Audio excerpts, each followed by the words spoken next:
Wonderful. Good afternoon, everyone, and thank you so much for being here. Welcome to Meeting the Challenge, Online Safety Across State Capitals. And kudos to all of you for making it back after lunch. I know how that can be, so thank you so much for being here. We're delighted to have you. My name is Marissa Edmund. I'm the policy coordinator at FOSI, and I cover some of our state policy work. And today, we'll be here to discuss the rising trend of state action as it relates to kids' online safety. So with Congress's inability to pass online safety laws and growing concerns from young people, parents, and industry themselves, many states have risen to the challenge to advance their own legislative ideas. You may have seen social media restrictions during certain hours, such as in Utah, age verification and parental consent in Arkansas, and even some states trying to ban apps completely within their state, as in Montana. We'll also learn today about a path forward towards promoting economic justice for children featured in their parents' online content. Here to help us dive into these issues, we have Director of Public Policy and U.S. State Strategy, TJ Donovan at Roblox. We have Jennifer Huddleston, Tech Policy Research Fellow at Cato Institute, Illinois State Senator David Koehler, and Maryland Delegate Jared Solomon. But before we dive into this wonderful panel, we are delighted to be joined by Shreya Nallamothu, an inspiring youth advocate out of Illinois who saw a need, contacted her state senator, and got a bill passed, a first of its kind, law passed in her state. Will you please all help me welcome Shreya?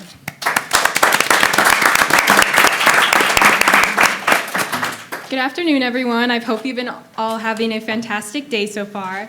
So my name is Shreya Nallamothu. I'm 16 years old, and I'm a junior at University High School in Normal, Illinois. Yes, that is a real town name. Many of us have had important moments like our first steps, first day of school, first bad fashion choice, documented on home video. I myself have had plenty of embarrassing moments caught on our camera. Lucky for us, though, those pictures and videos usually stay tucked away in a cupboard somewhere and are really only brought out at family gatherings. But what if those moments weren't up on a shelf, but rather out in the open for anyone to find? And I'm not just talking about videos of regrettable haircuts, but also videos of you crying, videos of you sick, videos of you angry and upset. Suddenly, strangers have complete access to some of your most vulnerable moments.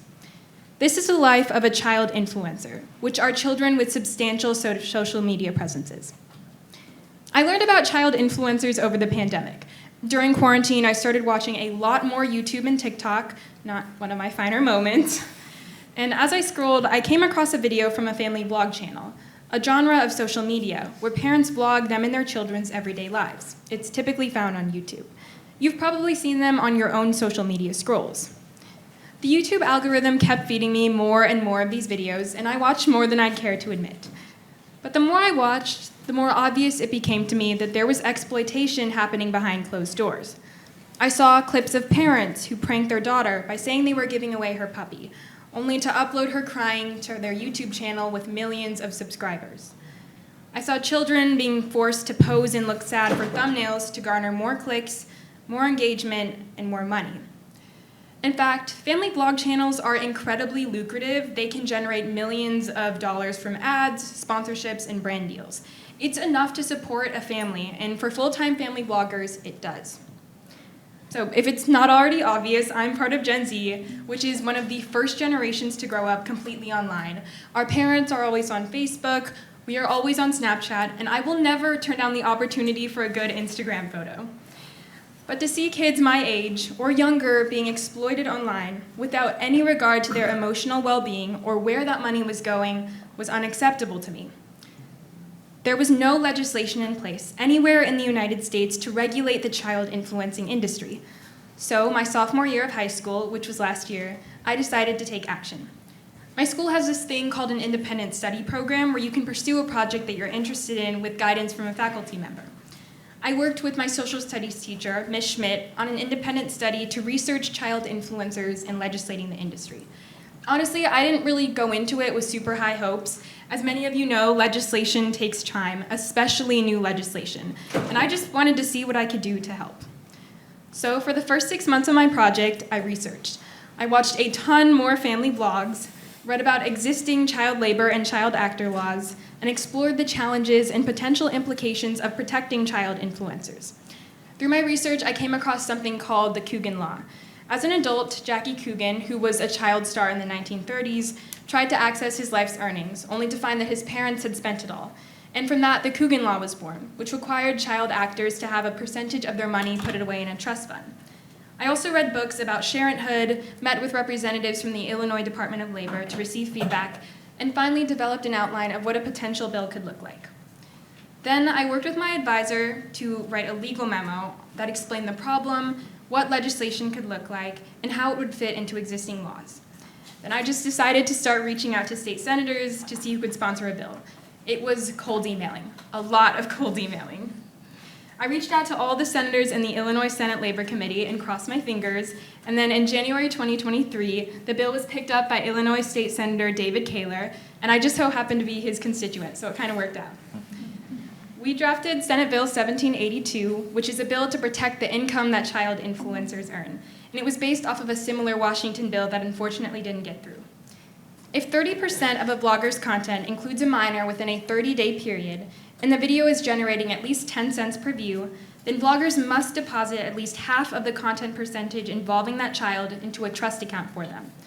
They must also provide the child with information like the number of minutes they were in the vlog, total compensation generated from those vlogs, and how much money is going into those trust accounts. To me, this was an opportunity to be proactive instead of reactive, to protect these children now instead of waiting for them to grow up and find out that none of their money is there. In March of 2023, I got to go to Springfield to testify in front of the Illinois Senate Labor Committee. Let me just say the Illinois State Capitol is absolutely breathtaking, and it was used as part of the set for Legally Blonde 2 in 2002, which is probably something that I will never shut up about. I was incredibly nervous to testify in front of the Labor Committee. What if I said too many times, or worse, my voice cracked? But I believed in the message that I was sharing, and I was grateful to be there in the first place. To my delight, the bill later passed unanimously through the Illinois Senate, thanks to Senator Koehler. And throughout the bill process, I was lucky enough to talk to publications like the Washington Post, AP News, and Teen Vogue. In August 2023, it was signed into law by Governor Pritzker. Illinois is now the first state in the nation to successfully regulate child influencers and the income that they earn. And now there are several other states across the nation who are working to implement similar laws, and more people are taking notice about what can be done to protect child influencers. I have had several unforgettable moments throughout this whole process, and I feel incredibly lucky to even have experienced this in the first place. But the most meaningful moment of my journey so far was probably when I talked to people who mentioned to me that they didn't really know what child influencers were before I brought the issue up. Child influencing is just one of many issues that my generation and those who come after me are knowledgeable about and can bring to the government. I carry with me the significance of young voices. Their involvement in government is not merely a choice, but a necessity to ensure that our policies are well-informed, equitable, and long-lasting. For as long as the internet is around, kids are going to be on it. And it is clear that as we continue to grow up and raise our children in digital spaces, we must be taking the necessary steps to protect them. Especially with the rise of new technologies like artificial intelligence, it is now more important than ever to be cognizant of how young people engage with the internet. There is still so much that can be done, so let's embrace the potential for positive change.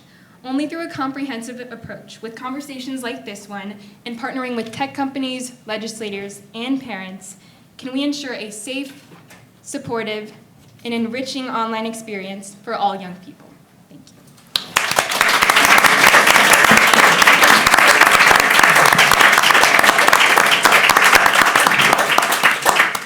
Shreya, thank you so much, and I think I can speak for everyone in here to say we are incredibly inspired by your advocacy, and we look forward to everything that you're going to accomplish in the future.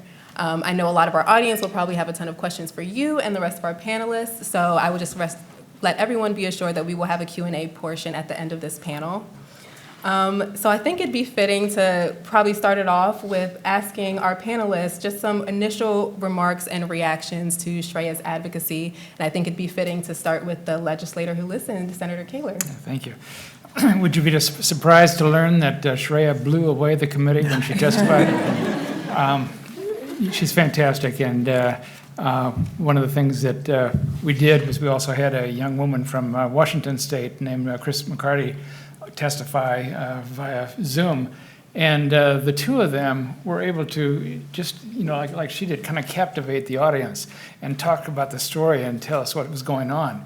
Now, when we got that letter, I didn't get the letter. I mean, my staff got the letter, and I have younger people on my staff, and they said, you need to pay attention to this. This might be kind of important.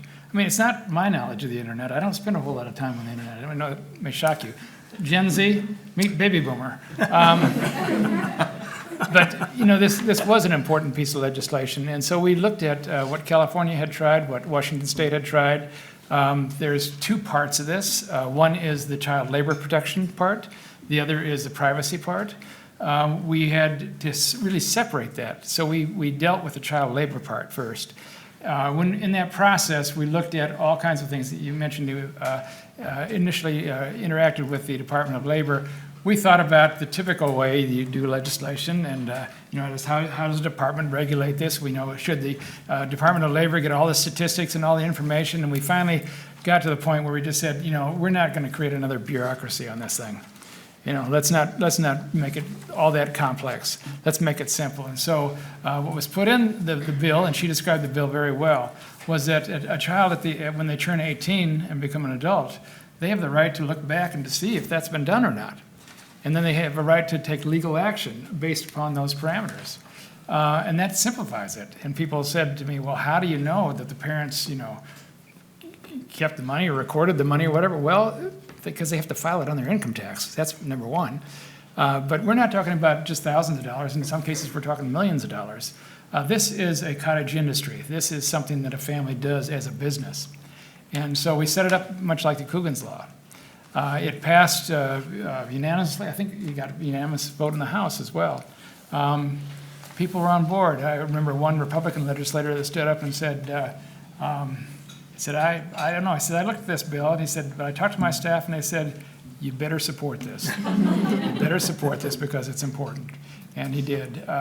Governor Pritzker signed it this summer, and this thing took off more than we could ever imagine. She mentioned there's a CBS News just came out, and they did a airing of the interview in Chicago. It's going to be on CBS Evening News, but this is an issue whose time has come. And the next part of it is we're going to look at the privacy part. And we're going to talk to Kwame Raoul and see how he's our Attorney General. We're going to talk to others about how we can actually have kids, when they turn 18, look back and say, I want that content removed. I don't want that following me all my life. That's a tougher part, but it's one that we're determined to take on. So thank you, Shreya. You're a rock star. Absolutely incredible.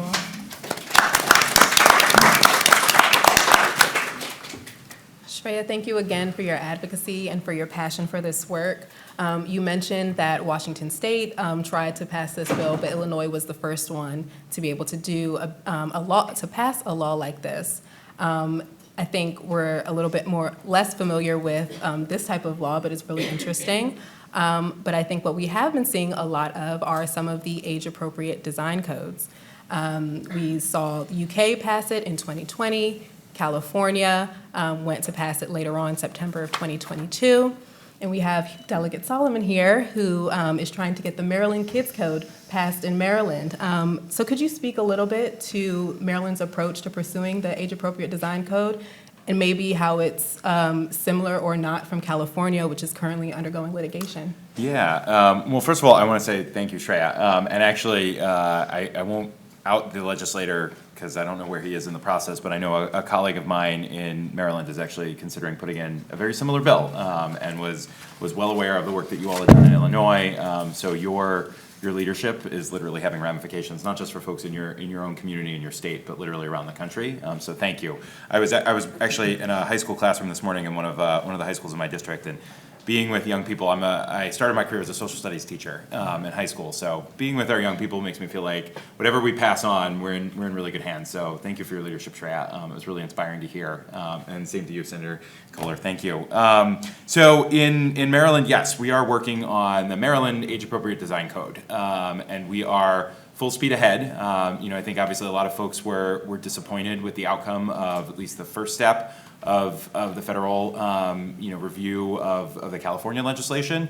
But even prior to the decision that came out in the Ninth Circuit, I guess last month, or we're in November, so it was September, 2 months ago, 6 weeks ago, we had made a lot of changes. And so we started this process last year, and I will say, going back to my work in education, the reason I came to this issue was really every time I talk to parents and every time I talk to young people, and since before I was elected, it's always been a priority of me to help with youth organizing, and we've had, high school students as fellows on all of my campaigns. We've worked with young people on a variety of different pieces of legislation. We always have interns in our office who are from high school.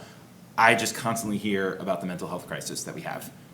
It was made worse by the pandemic, but it was there before it. All of the data bears it out. I know you can't always directly say it belongs because of X, Y, or Z, but I think talk to any parent of a young person, talk to any young person, they know they're addicted to their devices, they know they don't know how to stop, and they know that things are different because everything is now online and connected. You can't turn it off. And it doesn't end when you leave the school building. And so, we've done a lot of work in our state around providing more support for mental health resources. We're doing sort of a soup to nuts overhaul of our K-12 education system and standards and wraparound supports. But I started to think, that's all sort of window dressing after a while, right? You're trying to mitigate the problems after they've already occurred, and what can we do to try to get to some of the root causes? And I had a constituent who had been working on this issue nationally, and we connected, and I learned about the California bill and was like, how do we bring this to Maryland? And so we've embarked on, and do you want me to talk a little bit about what the design code actually is? Totally. Sort of assumed, I know a lot of you are smarter and have worked on these issues for way longer than we have. But the design code at its core is what I think a much more sensible approach to creating a safe space online than some of the things that you listed outright. Again, former high school teacher, I'm a dad, bans to me are just silly, right? Our young people are way smarter, frankly, when it comes to devices than we are. And I'm not a baby boomer, I'm a millennial, but still, I can't keep up with everything new. And so, to me, an outright ban doesn't work for a couple of reasons. One, as soon as you prohibit something, it makes it that much more desirable for a young person to want to connect to. Secondly, it prohibits all the really good things that we have created in the online world, right? The sense of community for a lot of students and young people that may not get it in their physical community, the interconnectedness, the ability to exchange ideas and literally have a conversation with somebody halfway around the world about an issue that you care about. And so an outright ban means you can't participate in that. Parental approval means that if you have a young person who isn't on the same page as their parent, particularly LGBTQ youth, prevents them again from benefiting from all of the positive things. So, as we were thinking about the structure of what this should look like, to me the design code was perfect because yes, there are some bright red lines in it. Things like you can't sell a young person's data, you can't track and geolocate them, you can't use these sort of dark algorithms that I think we're all familiar with to manipulate them on their data, on the data management practices. But it allows for innovation. It allows for tech companies to do what they do best, and the really smart people that run them to do what they do best, to say, we want you to be able to create all of these great new things, but we want you to do it with the idea that when it comes to a profit motive or potential harm to young people, we want the harm to young people and mitigating that harm to weigh more than your profit motive. And I think, if anything, the last couple of weeks in particular have shown us that many companies, I won't name them, I think they'll go without saying, chose to maximize profit making and their business practices over protecting the young people that they knew were using their platforms. And so to me, this bill is about, again, harnessing the really good things. It's not about banning content. It's not about preventing people from seeing things. It's about saying to companies, as you are harvesting data and you are, doing one thing or another with it, you can't do some of these things to young people, and B, you have to think about the harm that it could cause, and that needs to weigh just as heavily, if not more, than, a profit motive. And so, we introduced the bill last year to, I would say, overwhelming support. Your experience with we're both Democrats, with my Republican colleagues have been exactly the same. If anything, I've had colleagues come up to me and say, this bill isn't strong enough. some of the most conservative colleagues I have who represent the most conservative parts of our state saying, so we don't have a private right of action in our bill. So for those of you who are lawyers, that usually is the death knell for any business regulatory bill, right? That you would give any citizen in your state the right to bring legal action. We don't have that in this bill, and we have a 90-day right to cure period. That was very important to us, that this is not punitive, that this is meant to fix problems, not attack companies. And so I had one of my most conservative colleagues who I served with in the House, who's now in our Senate, come up to me after our Senate work group and said, why isn't there a private right of action in this bill? And I looked at him like he had a second head. Like, I could not believe those words came out of his mouth.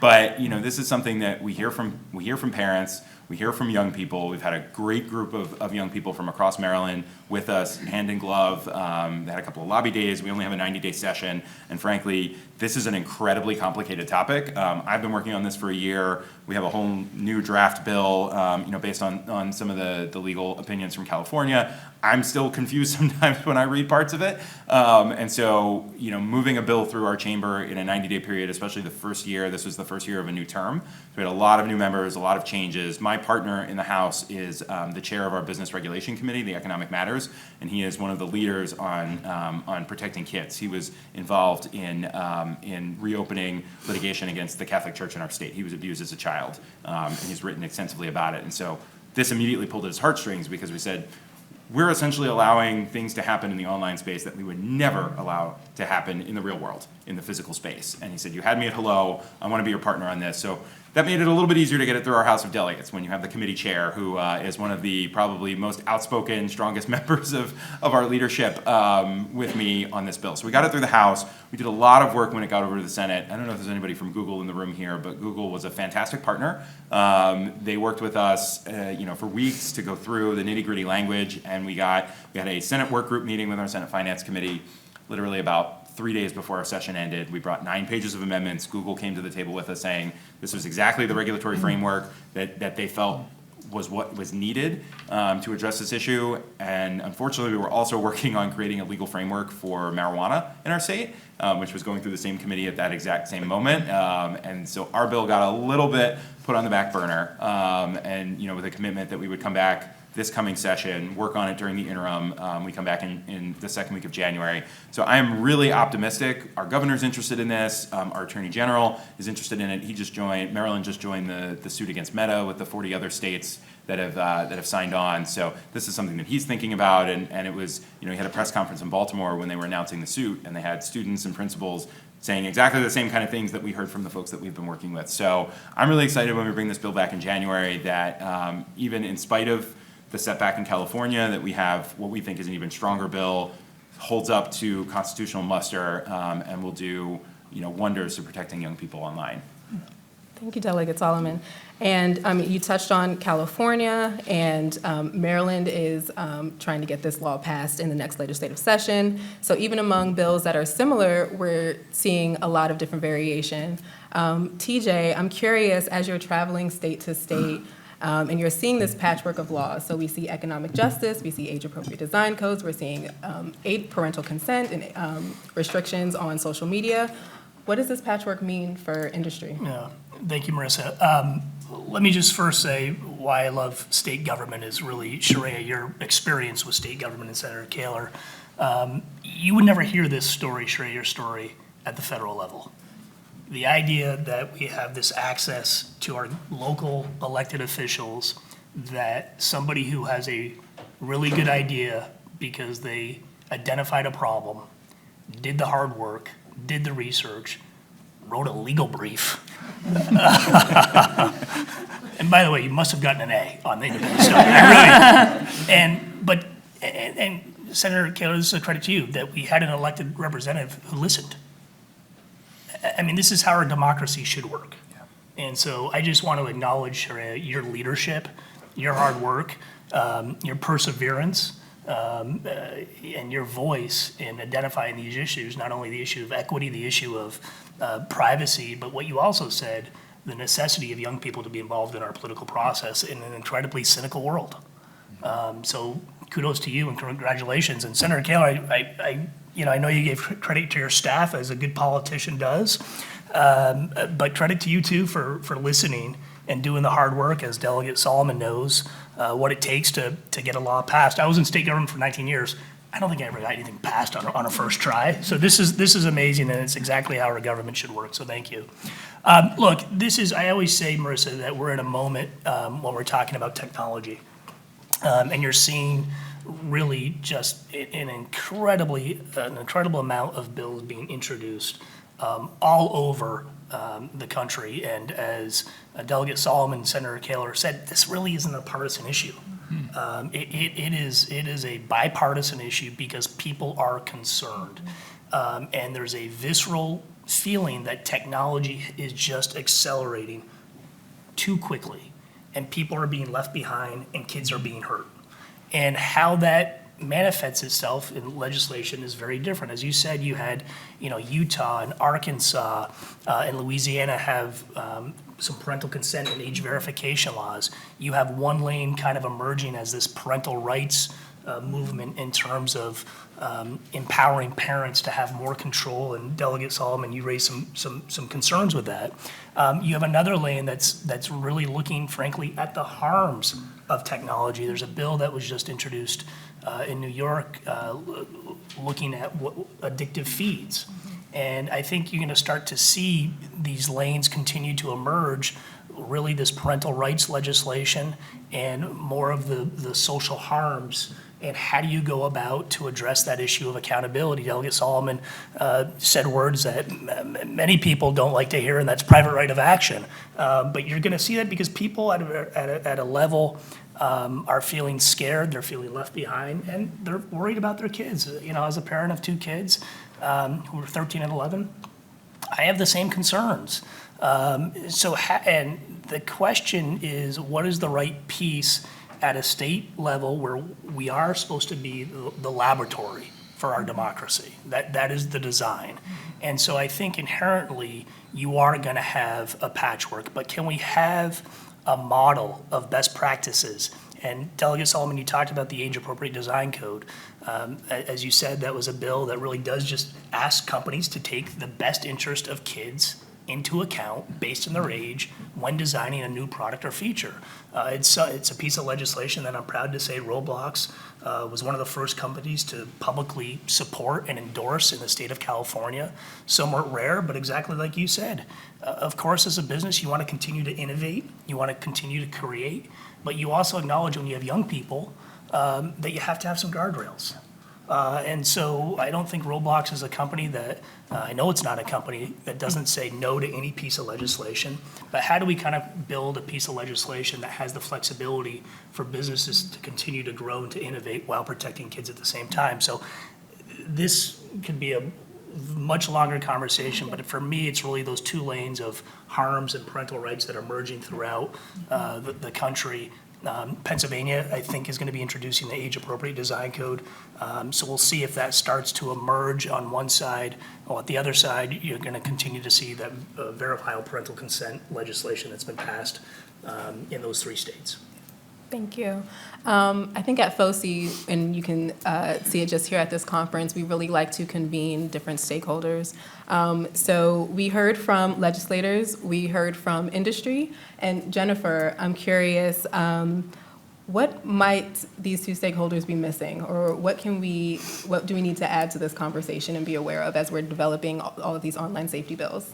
Thank you. I come at this from the kind of think tank academic space, and I want to echo some of what's already been said before of Shreya. You have a wonderful future ahead of you, and and thank you so much for the way you were able to discuss this issue as well as your research on it. But I think it also highlights a very important thing in this conversation that often gets overlooked, of the importance in talking to the young people themselves, and gathering as many different experiences of young people online to understand what their actual experiences are. Because just like adults have very diverse experiences online, young people have very diverse experiences online. And that's part of what makes this particular issue so difficult, is that this is not a one-size-fits-all problem. Even if I asked you, what are you concerned about with teenagers online today, I'd probably get about a half dozen different answers in this room, if not more. And as a result, when we see policy trying to address this, oftentimes we see either very broad policies that may actually make some of those underlying problems worse, or we see policies that may not actually be the right tool for the right problem, or presuming things about the problems and their causes. So I think it's important that we oftentimes take a step back and ask, what are we actually talking about here? Because there's going to be a lot of different answers to that. And as a result, oftentimes the best solution may be education, not regulation. It may be about empowering young people and parents and companies to know the steps they have to take. The other thing I want to point out is that when it comes to this conversation about young people online, we also have to take a step back and ask what this means for the internet as a whole and what it means for the experiences of all users. Because oftentimes the only way to know whether or not someone is under 16 or under 18 or whatever age is set is to also verify that everyone is over 16 or 18 or 21 or whatever age was set. So for those of us that are adults, when we see things like age verification, even if you're thinking about what impact this might have on teenagers, ask yourself, are you as an adult comfortable uploading your driver's license to get on that new social media platform as well? Because oftentimes these are not just going to impact teenagers. When we look at age-appropriate design codes, are we comfortable with the presumption that everyone should be treated like a child until they can prove that they are an adult? Or what does that mean for our online experience? We have to think about this not only in the context of young people and the impacts that it can have on them, both positive and negative, but also on the impact of all users, particularly around issues like privacy and speech. And that's what we've seen going on in some of the debates over these laws in the courts recently, is that this is looking at a lot of the impacts, particularly on the speech issues, that this could have on adult users of the internet as well. Thank you, Jennifer. And yeah, Delegate Solomon, please. Yeah, I agree 100%, and I love the fact that we have a diverse set of viewpoints up here, and we did a FOSI panel in Annapolis back in the spring. And we had a really robust conversation. Just a couple of things that I want to point out, because I think sometimes the design code gets conflated. There's nothing in the bill that has anything to do about content, and I think that is really, really, really important. And actually, we scrubbed it last year from the bill, and it's sort of the idiosyncrasies of our state legislative website. We have a really robust website, but the only version of the bill that exists on the virtual space right now is the third reader version that passed our House, went to the Senate, but because it was never voted out of the committee, the 9 pages of amendments that we have don't exist anywhere on the state's website. It exists in a red line version that the committee council has that we gave to the groups we were working with, but it's not posted there. And so I'm excited when we'll get this bill posted and reintroduced in January, because it will have a lot of those changes in it. But even last year, we scrubbed the word content from it, which was never in there in the relation to, like, you have to police content. Love the First Amendment, again, high school social studies teacher.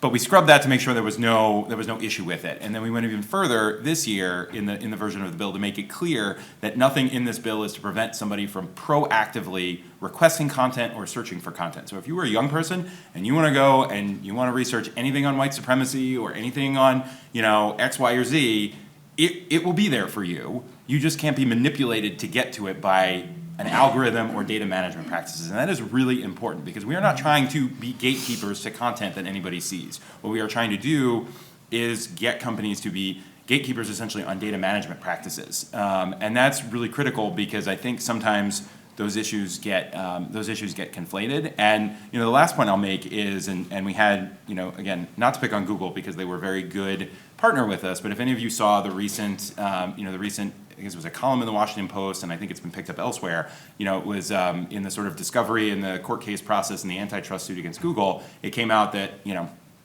they spend $26 billion a year to make sure that Google is the default search engine on your phones. Anybody with an iPhone, an Android, that is the default option. Google is the gatekeeper for information for you. When you put something into a search, they are determining, based on their own algorithm, smarter people than I, determining what you should be seeing based on their own internal process. So there is, at some level already, just by putting something into a search engine, you have already granted the gatekeeper role to a company that you're choosing to use. And so I just want to make it clear that is already happening, regardless of any of the legislation that we're talking about today. I don't know, maybe somebody in the room knows that there's a search engine that does not use some sort of algorithm to direct you one way or another. I don't. that function is already being ceded essentially to a private entity that creates the platform that you're using. Thank you, David. Do you have a response? I was just going to say, I will point out, I do think oftentimes in this conversation, we hear algorithms, in my opinion, unfairly maligned a bit. No, I don't think that's what you intend it to do, but we hear algorithms put together with manipulation. And algorithms are also incredibly beneficial, even in the space of when we're dealing with young people. Algorithms are part of what helps keep certain types of harmful content, helps empowers parental controls, and also helps encourage good behavior. Yep. I think we all want algorithms that are helping young people find that next book when they really enjoyed the first book in a series. I think we want an algorithm that helps a young person, when they're interested in a passion, find out how to take that passion to the next level. We can't just malign algorithms as these malicious actors and presume that they're bad. Thank you. And I mean, we have a bunch of debate on age-appropriate design codes just as their own law. And I think we're looking forward, looking in the future into the next legislative session, maybe a slew of other bills and other laws that are going to be coming to the forefront. I'm wondering for my fellow panelists, if each of you could just talk to a little bit of, do some foreshadowing. Senator Koehler, I know that originally in the original text of the bill, there was a clause for 18-year-olds to be able to delete some of their content. Is there appetite to amend the bill, or amend the law rather, and include that? Can you speak to the future of the bill? Yes, no, I think there is. I think the issue for us is to figure out how to do that. Yeah. And you've got to look at the legal construct of that, but you also have to look at the technological construct. And that's where it gets difficult. Now, I've had two viewpoints. There's a company out here, I can't remember them, that's why I can't name them, but they said that they can go in and take and remove unwanted content. That's not what Meta told us. They said once it's out there forever.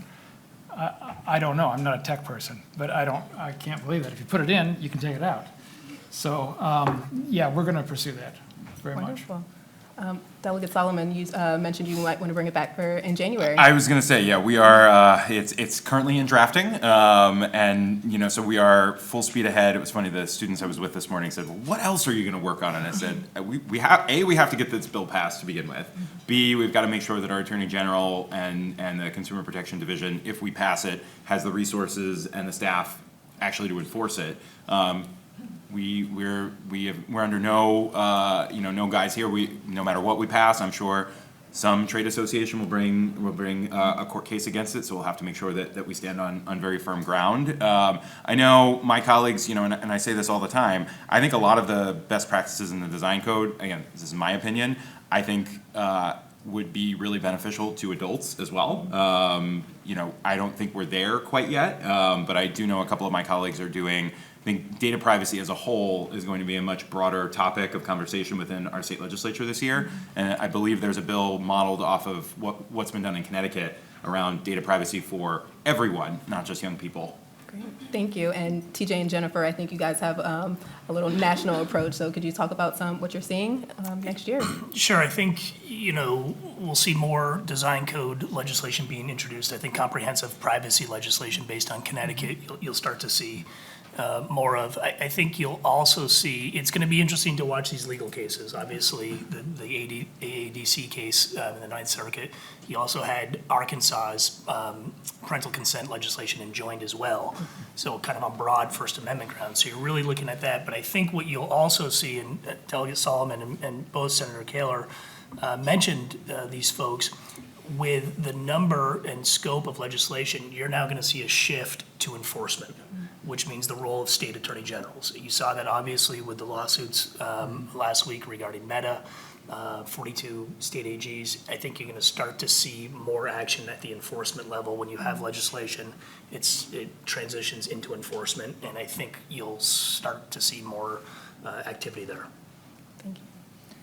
I think it will be interesting to see what, if any, response we see after these court cases. Yeah. Are we going to see revised versions of bills that try and take some of these concerns into account? Are we going to see fewer states pursuing this, either in the absence of a federal action, because there are concerns? We didn't really dive deep into the patchwork potential concerns here, which has certainly been an issue in the data privacy space of what happens if one state says it's 16 and another state says it's 18 and you're a small company? Do we get in a world where the most restrictive state sets the rules?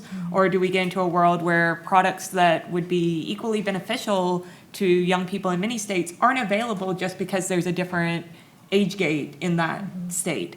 So I think the potential concerns of a patchwork in this situation is something that also needs to be discussed when we're discussing this issue on a state level as opposed to a federal level. I certainly greatly respect the laboratories of democracy, and I think they do a lot of great work. But when we're talking about the internet, one of the great advantages of the internet is its ability to cross state borders.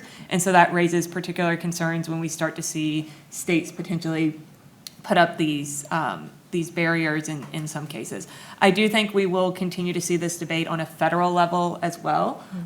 We've seen a lot of discussion around youth online safety, both in the executive branch and in the legislative branch. So I think that is likely to continue. How I hope it might change, if I dare can say that, is I hope we start to also focus on some of the beneficial experiences that young people have had, some of the empowering ways that we've seen young people use the internet, whether it's to be entrepreneurs themselves, whether it's to connect with each other, particularly at a time when many young people were at home and unable to connect in person with their real life friends. If it's particular communities that have been able to be empowered and embrace each other when otherwise that young person might have felt like they're the only person like them out there. So I know we spend a lot of times discussing the harms, and by all means, we certainly should hear those stories, but I think it's also very important to hear the empowering and beneficial ways that young people have used these amazing tools.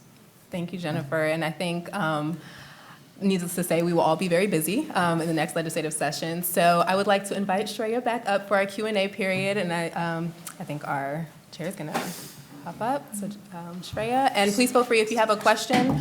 We ask that if you could please just wait for the microphone so that we can pick you up on the recording.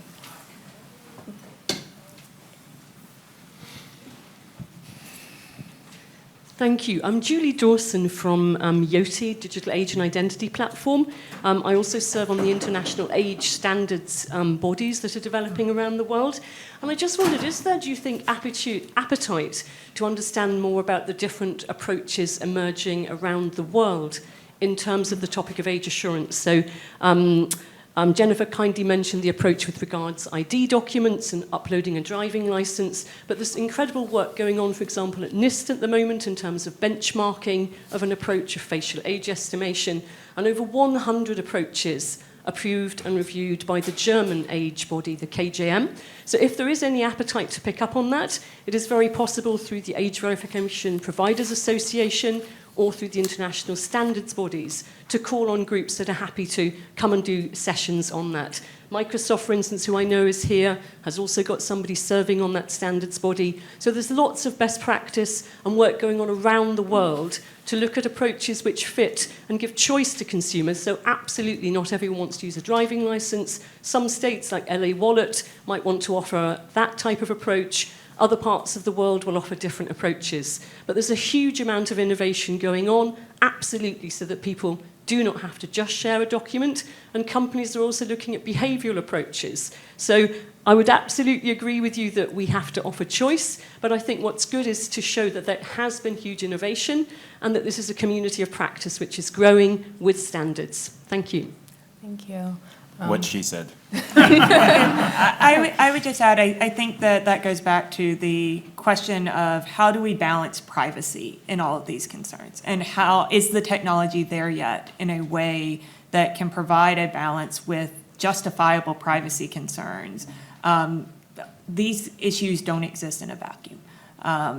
The issues of speech and safety and privacy, all of us as individuals are going to have different trade-offs that we're comfortable making, and how many different options can be offered to consumers and to platforms, because also what age assurance, what age verification looks like on a particular platform is going to be very different, because oftentimes we only think of this in the quote-unquote social media space, but many of these proposals are much broader. What this looks like on Roblox is going to look very different than what it may look like on Facebook and Instagram, is going to look very different than what it may look like on a traditional video game console, is going to look very different than what it may look like on a streaming platform and so on and so forth.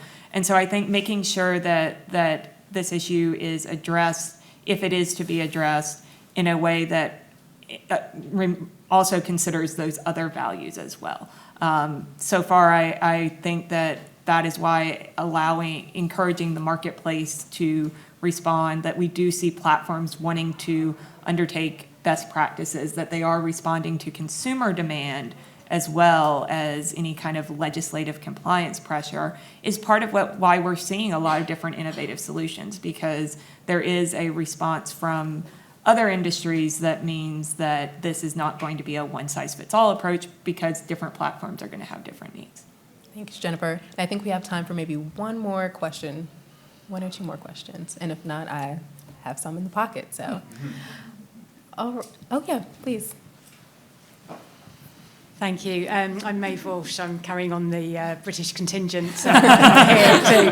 And fantastic to hear the influence of the age-appropriate design code, obviously, which did originate in the UK, and Baroness Kidron was a huge advocate for that.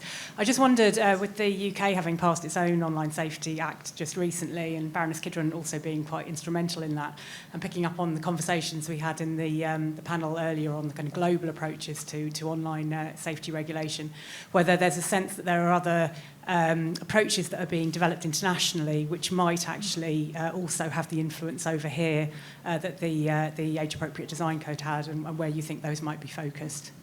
Thank you. I don't want to hog the Q&A.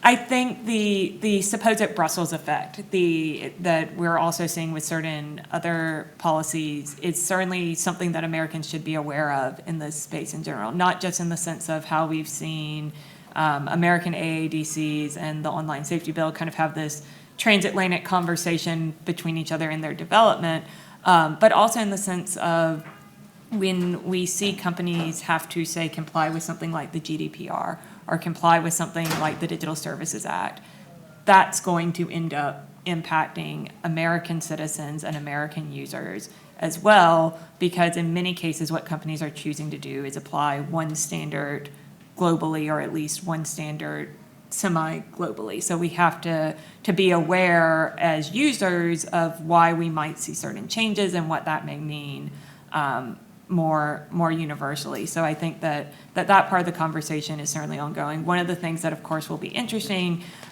is that we did see some companies say that they would potentially pull out of the UK under earlier versions of the Online Safety Bill. I know there was some action made to try and remedy some of the concerns, particularly around the encryption issue, which was one of the big issues underlying that. But I think it will be interesting to see if we see that either happen on a state level in the US, or if we see that happen internationally, and how that may impact the debate as well.